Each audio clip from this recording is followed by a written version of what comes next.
Bismillahirrahmanirrahim. Yabancı dil öğrenmeyi tavsiye eder miyiz, etmez miyiz diye bir açık soruşturmaya gerek yoktur.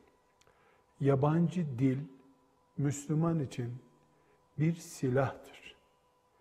Silah edinmek gerekli midir, gereksiz midir diye düşünemediğimize göre, muhakkak silahımız bulunsun diyeceğimize göre, yabancı dil öğrenmek Müslüman için gereklidir. Ancak yabancı dil öğrenmenin iki tarafı da kesen bir bıçak gibi olabileceğini, özellikle asrımızda bunun böyle olduğunu da bilmemiz gerekiyor. İngilizcesinden, Almancasından, Fransızcasına, Çincesine, Japoncasına kadar hiçbir dil, kültüründen, yaşam tarzından tamamen tecrid edilerek öğrenilemez. Dilin kuralları alınıp, grameri öğrenilip, kelimeleri ezberlenip, kültüründen, yaşam tarzından tamamen tecrid olmuş olarak o dili bilmek çok nadiren mümkündür. Genelde ülkeler, milletler kendi dillerini başkalarına öğretirken kültürlerinin de dinlerinin de alınmasını isterler.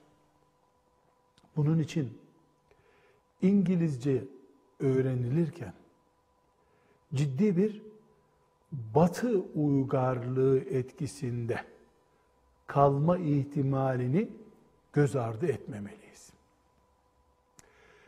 Bu ihtimal, yani bir dili öğrenirken o dilin kültürünün etkisinde kalmak, o dili konuşanların, ana dil olarak kullananların dinlerinden, batıl anlayışlarından etkilenmek ihtimali, Müslümanın bütün yabancı dillerden kopuk, uzak, dil bilmez olmasını gerektirmiyor. Bunu ilaç kullanmak gibi algılayabiliriz. Nasıl ilaçları yan etkilerine rağmen kullanmak zorunda kalıyoruz, yabancı dilleri de yan etkilerinden, kültürel, ahlaki ve siyasi etkilerinden, dine etkisinden haberdar olarak öğrenmeli ve kullanmalıyız. Bilhassa ticarette ve siyasette üstün durumda olan milletlerin dilleri, yan etkisi yüksek olan dillerdir.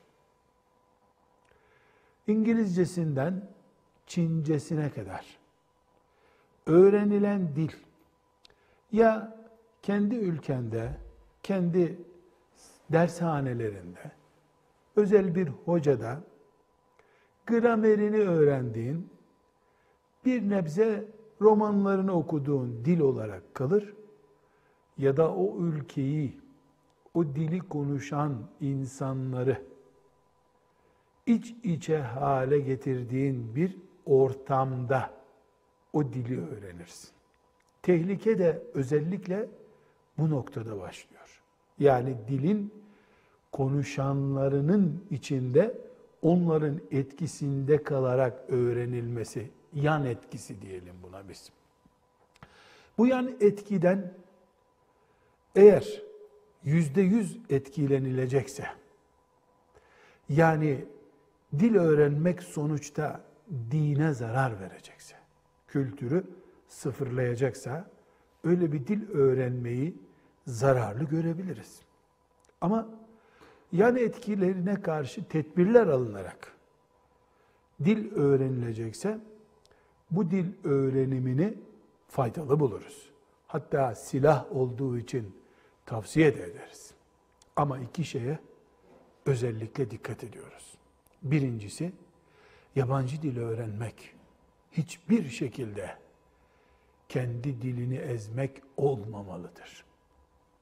Kendi milletinin dilini konuşamayan bir insan, yabancı dil öğrenmekle övünmemelidir. Her insan annesinden doğarken öğrendiği dili en hassas şekilde bilmelidir. Şairlerin kullandığı düzeyde dil kullanmalıdır. Bir. Bu birinci noktamız. İkinci noktamız, biz Arapçayı yabancı dil görmüyoruz. Arapça din dilimizdir. Onun için çocuklarımız, hatta emeklilik yaşına gelmiş olsak bile biz büyükler Arapçayı din görüyoruz. Kur'an dili olduğu için Kur'an'la haşir neşir olmak diye görüyoruz. Onun için yabancı dil kurallarında Arapça yoktur. Arapçadan kültürel etkilenme keşke gerçekleşse. Keşke Arapça öğrenirken Arapçanın ilk konuşanı olan ve ideal konuşanı olan Resulullah sallallahu aleyhi ve sellem'den ve ashab-ı kiramdan yeteri kadar etkilenmiş olsak. Yabancı dil tavsiye edilir. İlaç gibidir.